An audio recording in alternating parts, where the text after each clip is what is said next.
Can you imagine studying for months to take your CQA exam remotely and you almost miss it?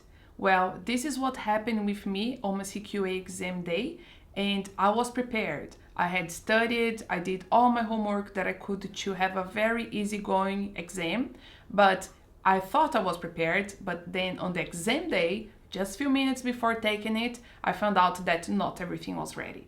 So in this video, I want to share with you everything that you have to do and everything you can do to have a very calm and relaxed exam day before you click the start button and start reading the questions and doing your exam.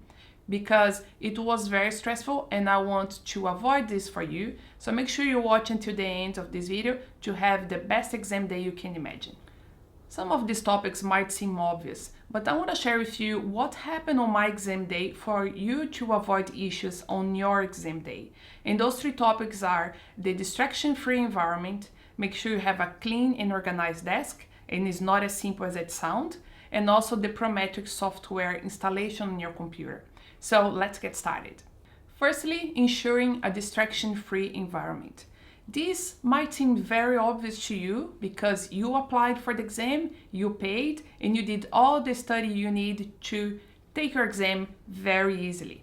However, sometimes for your family, for the people who live with you, might not seem very obvious. So make sure you share with them how important this exam is for you, how much it costs if you miss the exam or if you have any kind of interruption. So you make sure that nobody knocked the door, nobody entered the room that you are at. And hopefully also avoid distractions, for example, a very loud TV, or if your dog is barking, someone can help and go and take care of your dog for you, or something like that. Because sometimes it might not seem easy for people to understand that this exam, the CQA exam, it takes 5 hours and a half. And you want to consider that you're going to be doing the exam for this whole time, because if you finish earlier, it's a bonus, right? So you want to make sure that people don't enter the room, don't make any loud noises to avoid any kind of distractions. So make sure this is very clear to any roommate or family, anybody who lives with you. And if necessary, you might need to arrange a location to go and do this exam. For example, if you don't have a space dedicated that you can take the exam quietly in your own house, maybe you can talk with someone who can borrow you a room for you to take the exam, because this is very important and you might ruin your exam day if you have any kind of significant distraction. And another important topic to consider on the environment is about the camera settings and light and audio. So it would be good for you to check your settings of your laptop, the light around you, to make sure that everything is organized and well planned for your exam day. Second is about cleaning the desk that you're taking the exam. I did miss that on my exam. So your desk must be completely clean and only your laptop and only your ID. So you cannot have any kind of pen or paper or phone or anything like that.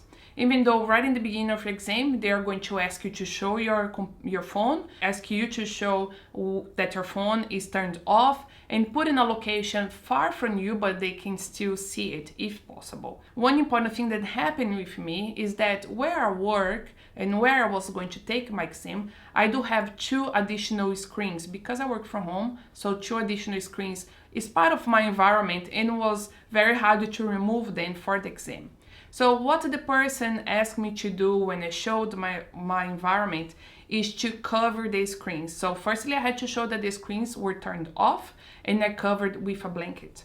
However, the person asked me to turn off the call for the exam, clean up my desk, and then come back online. That was kind of stressful because I wasn't sure if I could come back online, and missing that call, I was really worried about timing, but the person was very nice and said for me to be calm, just cover your screen, remove all papers and pens from your desk, nothing can be close to your reach.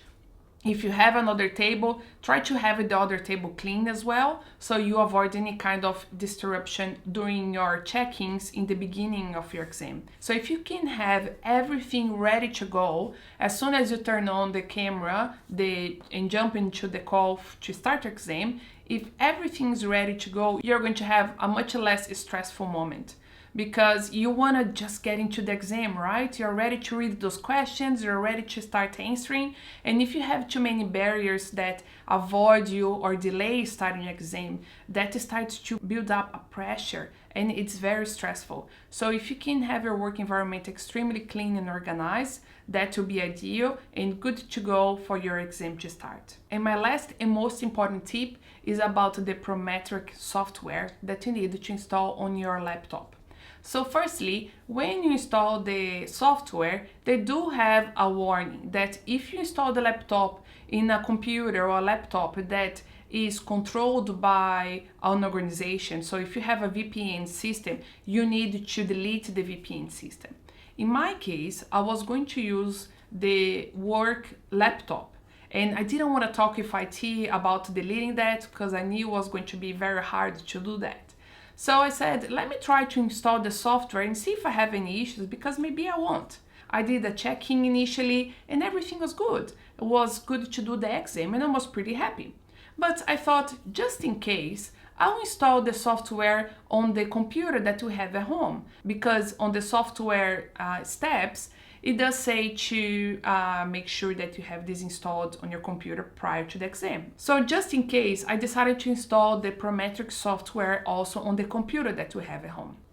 And for my big surprise, once on the exam day, I was about to start the exam, when the first check-ins of the computer to start your exam started, it showed me that I was not allowed to start the exam on that computer because of the VPN system. Even though on the tests I was doing before the exam day, it shows okay. And I was very stressed because that was not working. But I said, all right, I'll use the software installed on the computer that I have at home. And I jump online on the computer I had at home. However, firstly, you start to talk with someone about check your ID, which exam you're doing, and those kind of things right in the beginning. And then the guy asked, do you have a computer or laptop? I said, I have a computer. And do you have external webcam? And I said, no, I have a built-in camera. And he said, you cannot continue the exam. We need to stop here because I need to check all the areas. And I was very stressed. I said to him, I read online, it did say you need to check all the spaces, but it didn't say you need to have an external webcam. It just said that you need to have a camera available. I can move the screen around. It's not going to be easy, but I can move the screen around. But still, the person did not accept that my camera was built into a computer. So the biggest takeaway in here is make sure you have the software installed on a laptop free of a VPN system. Or if you have installed in a computer, make sure you have an external webcam. And as you can imagine, I was extremely stressed because the laptop I had available for work was not available, and the computer I had installed the software I could not use. And then I started to feel desperate because I had to reschedule the exam, and what I was going to do? I couldn't contact ASQ because I live in Australia, so the time zone was different. I tried to contact the Prometric phone number that the guy gave to me, but nobody was working yet because of the time zones was also not good. So I was really stressed. And when I was literally sitting on the floor trying to figure out what I was going to do, because if I drive to a store to buy external webcam and come back, that was going to be over an hour. And I was really worried about time as well. And then luckily I saw that we had a very old laptop sitting underneath the printer on the little desk. And I thought, maybe I'll try to use this. Nobody here at home use, but I'm sure it's working, right? So luckily I found the charger, turned on the laptop, installed the software, and I was able to start the exam. Yes, I was so happy and feel relaxed. But guess what? This was about 45 minutes after the supposed starting time of the exam. And in this whole time, I was trying to figure out what I was going to do. And I was like, well, I'll try. I will jump online, see if someone pick up the call, and then I'll try to start my exam. And luckily, when I was about to hang up the call because nobody was answering, it took a while for them to answer when I was ringing, kind of like a Skype call. Then someone answered and they said, I'm so sorry, I'm late. I've been going through all of this, but here I am now with a laptop, and hopefully everything is good to start the conversation now. And that was actually the time that the person checked my desk and he said, well, you have some pens and papers that is kind of on your reach. And I showed the person, I said, no, it's not on my reach. But even though the person asked me to move those pens and papers to the other desk, asked me to cover the screens that were in the other desk, and for me to jump offline and then come back online to start the exam. So yeah, I was able to start on my exam almost 1 hour later. It was extremely stressful. So I hope you learn a lot from this exam so you don't have to go through all of that.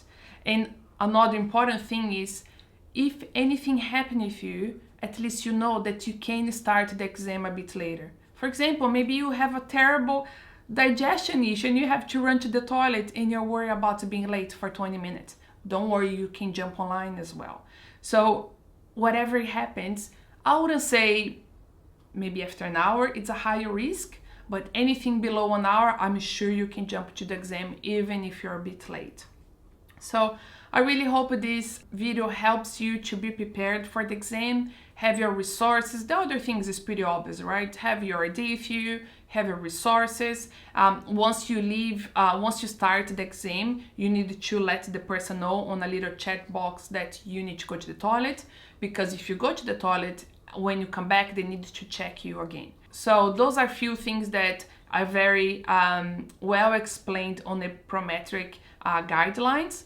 But those are the issues that happened with me was not clear for me on the guidelines. So I have to go through all of that very stressful experience to then finally be able to start my exam. And every now and then during the exam, I try to, especially in the beginning, I had to calm myself down with some positive thoughts, some deep breathing, and then focus on the questions and move on, because unfortunately I don't have much time for the exam. So being focused and relaxed is very important since the beginning to avoid any kind of waste of time, right? So that's it, guys. I hope you enjoyed the video. And this next video, I'm going to start a series of answering CQA questions to help you to study and understand the questions that are provided in the CQA exam. So enjoy that video and I see you there.